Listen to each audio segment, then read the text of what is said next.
The wheels of her suitcase hummed softly against the hardwood floor as she walked in, her heels clicking with an almost melodic rhythm. Clara was glowing, her radiant smile brighter than I'd seen in years. She dropped her bag by the door, shrugged off her coat, and breezed into the living room like a woman walking on air. "Hi, honey," she sang, her voice syrupy sweet. "I missed you." I set down the mug of coffee I'd been nursing for the better part of the afternoon. The envelope sat on the coffee table in front of me, its crisp edges and the faint scent of paper filling the otherwise silent room. I glanced at her, offering a tight smile. "Welcome home," I replied, my voice calm, too calm. She leaned down to kiss my cheek. I turned just slightly, letting her lips graze the air. A flicker of something crossed her face. Confusion, maybe, but it was gone in an instant. Clara was good at erasing emotions she didn't want others to see. That's how she'd fooled me for so long. "How was the trip?" I asked, leaning back into the couch. My tone was steady, as though I were asking about the weather. "Oh, it was great," she said, her eyes sparkling. "Busy, but rewarding. I think the client's really happy with our presentation." "That's wonderful," I replied. She started unpacking her purse, pulling out her phone, a lipstick, and the other usual items she always carried. That's when her gaze landed on the envelope. Her movements stilled. Her eyes narrowed ever so slightly, the sparkle dimming just a touch. "What's that?" she asked. "Something you should probably read," I said, gesturing to it. "Go ahead." Her fingers hovered over the envelope for a moment before she picked it up. She glanced at me, her smile still plastered on, but it didn't reach her eyes anymore. She opened the envelope and pulled out the neatly folded pages inside.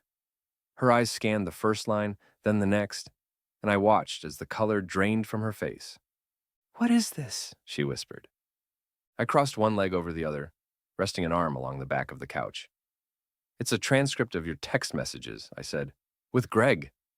Her head snapped up, her eyes wide with panic. I I don't know what you mean." "Don't insult my intelligence, Clara," I said, my voice finally sharpening. "I know. I know about the hotel, the weekend trips, the business dinners. I know everything." She opened her mouth, then closed it again. Her hands trembled as she clutched the papers. How did you?" she stammered. "It doesn't matter how," I said. "What matters is that it's over." "Over?" she repeated, her voice cracking. "What are you talking about?" I stood, my height towering over her as I looked down. "Over, Clara. This marriage, this charade, all of it. You've been lying to me for months, maybe longer. I've been patient, I've been kind, and this is how you repay me?" Her lips quivered. Tears welled in her eyes, but I felt no pity. Not anymore. "James, please," she begged.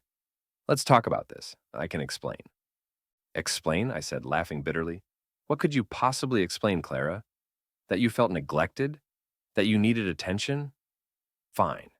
But you chose betrayal. And now you'll face the consequences." Her tears began to fall in earnest now, but I turned away, walking toward the kitchen. "Do you want a drink?" I asked over my shoulder. "You might need it." She didn't answer. She just stood there, clutching the papers, her breath hitching with silent sobs. I poured myself a glass of whiskey, savoring the burn as it slid down my throat. Claire was still rooted to the spot when I returned to the living room. "You don't have to do this," she said finally, her voice trembling. "Oh, but I do," I replied. I set the whiskey down and picked up a second envelope from the coffee table. "You see, Clara, I've been busy while you've been occupied." I handed her the second envelope. This one contained divorce papers. "No," she whispered, shaking her head. "No, you can't mean this." "I've never meant anything more," I said. "You'll find everything is in order. The house will be sold and the proceeds split. Your car is yours, and I've already removed my name from the title. I've even arranged for your things to be packed and sent to your sister's place." "James, please," she cried, reaching for my arm. "We can work through this. We can go to counseling. I'll do anything." I pulled my arm away, my face hard. "Anything?" "The time for anything was before you decided to tear us apart. I'm done, Clara. You can't manipulate me anymore." Her shoulders sagged, and she sank onto the couch, burying her face in her hands. I felt a pang of something, maybe grief for what we once had, or maybe just relief that I was finally free. Either way, I didn't waver.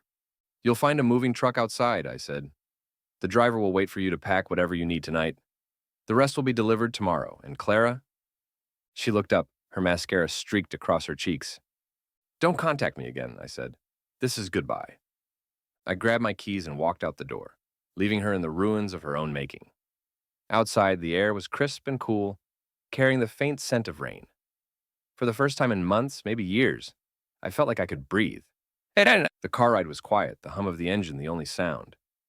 I drove to the beach, parking near the shore and stepping out onto the sand. The sun was setting, casting the world in hues of gold and crimson. It was beautiful, peaceful, the kind of peace I'd been craving. As the waves lapped at my feet, I let the memories of Clara wash away with them. There was pain, yes, but there was also hope. Hope for a future unburdened by lies and betrayal. The glow she'd come home with was gone now, and for the first time, I felt like I was the one truly shining.